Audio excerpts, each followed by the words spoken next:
Bonjour à tous, bonjour à toutes. Pendant que je préparais ma vidéo, que je lisais pour compléter le 18e point qui concerne les pervers narcissiques, le 18e des 20 points qui définissent la personnalité perverse narcissique, j'ai été pris d'un fou rire. En fait, ce sont des personnes tellement négatives, tellement sombres, tellement noires, il est étonnant finalement qu'elles suscitent un tel déploiement d'études. Autrefois, on les aurait appelés vraiment des connards, hein. C'était le terme qu'on employait autrefois pour désigner de telles personnes, des salauds, des connards, des connasses d'ailleurs, puisqu'il y a des pervers hommes et femmes. Bon, je ne suis peut-être pas tout à fait d'accord avec cette terminologie, mais il est vrai que ce sont des gens extrêmement nuisibles. Certains prétendent qu'ils sont surtout puérils. Effectivement, peut-être, c'est peut-être le cas, mais il n'empêche que le résultat est le même. Qu'on attribue leurs troubles à la puérilité, au manque de développement, donc, hein, ou à d'autres choses, hein, plus diaboliques, on va dire, le résultat ne diffère pas. Il n'y a pas de solution et on est confronté à des gens qui sont proches du déchet non recyclable. C'est triste d'en arriver à dire des choses aussi négatives, hein, mais c'est vraiment... voilà. Bon, après, certains pervers sont peut-être un peu plus intéressants sur le plan humain, on va dire ça. On va oublier ce que j'ai dit et on va positiver. Et je vais vous décrire le 18e point, qui est l'inversion des rôles. Donc le pervers narcissique se positionne souvent en victime. C'est la victime qui est responsable de la violence qu'elle subit. C'est elle le problème, c'est son comportement à elle, à cette victime, qui a produit en fait toute cette violence. Si elle se comportait différemment, elle ne serait pas victime de violence. Voilà ce que nous serine notre cher pervers narcissique, hein. Il fait croire que la victime est folle, qu'elle doit se faire soigner. Alors ça, je l'ai eu cette version aussi.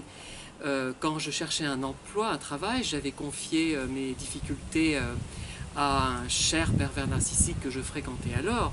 Il m'a dit, ben oui, effectivement, tu as des difficultés pour trouver, puisque tu manques d'équilibre, tu n'es pas équilibré. Ils veulent des gens plus d'aplomb, plus équilibrés. Je ne prétends pas être un modèle d'équilibre, mais ce déséquilibre, c'est lui qui le produisait. Lorsque je n'étais plus sous son influence, je me comportais à peu près, on va dire à peu près normalement. Voilà, bon. Voilà, il repoussait la faute sur moi. C'est son comportement qui produisait cet effet sur moi.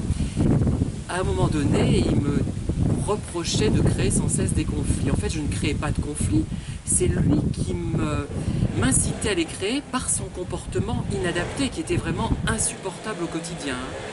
Il y avait quelques rares fois où ça marchait, où je lui obéissais en fait, mais généralement, personne n'aurait pu supporter une telle attitude, et même un ange, hein, n'aurait pas tenu le choc, hein. Et je ne parle pas d'anges maléfiques, hein. Je parle de bons anges. Et la victime la culpabilise tellement qu'elle en arrive à croire que peut-être elle est en partie responsable de ce qui arrive. Vous voyez, elle finit par le croire, elle se dit mais c'est pas possible, je dois avoir une part de responsabilité, effectivement. Quand on n'est pas au fait de toutes ces histoires de pervers narcissiques, on essaie de se remettre en question, on se dit bah, je vais faire des efforts. Et c'est ce qu'on fait tous, hein. On essaie d'être moins bavard, s'il nous reproche d'être trop bavard, de ne pas, je sais pas, marcher trop vite, de marcher plus lentement, enfin je ne sais pas, ça enveloppe tous les actes de la vie en fait, hein. Vous le savez aussi bien que moi j'ai vécu ça par l'intermédiaire d'amis en fait, hein. Donc je n'ai pas vécu finalement au quotidien. Et si j'ai vécu au quotidien, c'était parce que j'étais invité à un moment donné, hein, et j'ai été invité pendant 2 semaines au maximum. Donc je le subissais aussi par mail, je subissais la pression qui avait été suscitée, puisque même quand le pervers n'est pas là, il est toujours là. Ça me rappelle d'ailleurs un film de Buñuel où la religion est toujours là, même quand elle n'est pas là. On voit le curé qui est dans le couloir, le couple qui est dans sa chambre, et le curé réussit à s'introduire entre les deux. C'est extraordinaire cette scène. Les films de Buñuel des années 70 sont vraiment extraordinaires et je vous invite à les regarder. Et on pourrait trouver des cas peut-être de pervers narcissiques, même si ça va beaucoup plus loin ces films. Mais c'est un aparté, je vais revenir à mon sujet. Donc, le pervers narcissique explique à sa victime que c'est elle qui est sans valeur, qui est nocive. Et elle finit parfois par le croire. Alors, ce qui est plus grave, c'est que la personne manipulatrice agit de cette façon avec ses enfants, qu'il parentifie en quelque sorte. Les enfants deviennent les parents, et le pervers devient un peu l'enfant, d'une certaine manière. Il les implique dans les disputes, les rend témoins en appelant l'enfant à prendre parti, ce qui est très très grave. Il se positionne en victime auprès d'eux. C'est à cause de ta mère ou de ton père que je suis comme ça, que je suis dans cet état. Ta mère ou ton père est fou ou folle, voilà.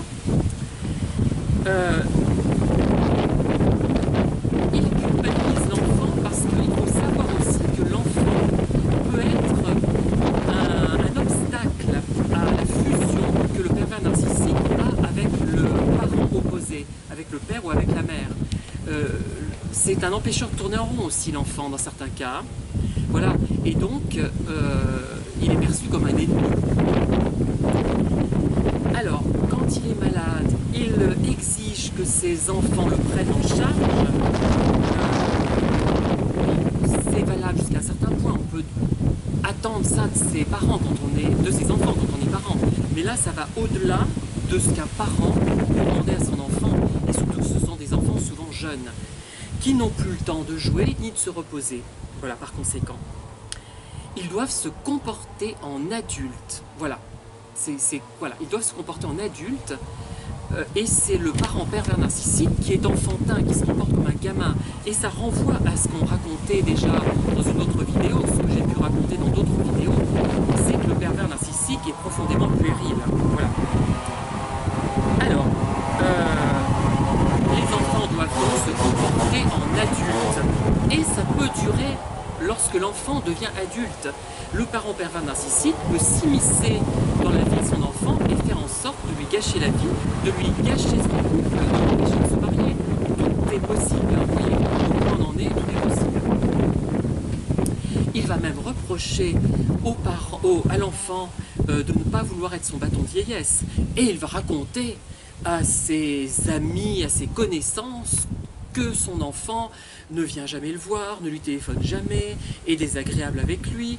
Alors, en général, si l'enfant ne vient pas le voir le parent, il y a certainement une raison. C'est que le parent est perturbateur et certaines personnes, certains enfants arrivent à l'âge adulte, en arrivent à dire que mon parent, ma mère, mon père me détruit et je ne vais plus le voir à cause de cela. Bon, ce n'est pas forcément de la perversion narcissique, mais ça peut souvent être ça. Alors, en cas de divorce, l'enfant peut être égal après le divorce. Une fois que le divorce est fait, et consommé, et accepté, et effectif, et réel, le parent, évidemment pervers narcissique, va perturber l'enfant et va utiliser l'enfant pour faire passer des messages nocifs à l'autre parent. C'est un cas assez classique. Le but est de détruire l'autre parent, de dénigrer. Voilà.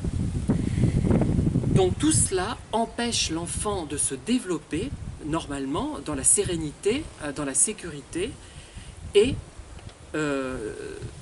il peut même, l'enfant, prendre modèle sur son parent pervers et développer des mécanismes pervers. Ça peut être simplement une imitation et sans que ce soit vraiment un enfant qui deviendra pervers profondément. Donc c'est pas forcément si grave, mais enfin voilà.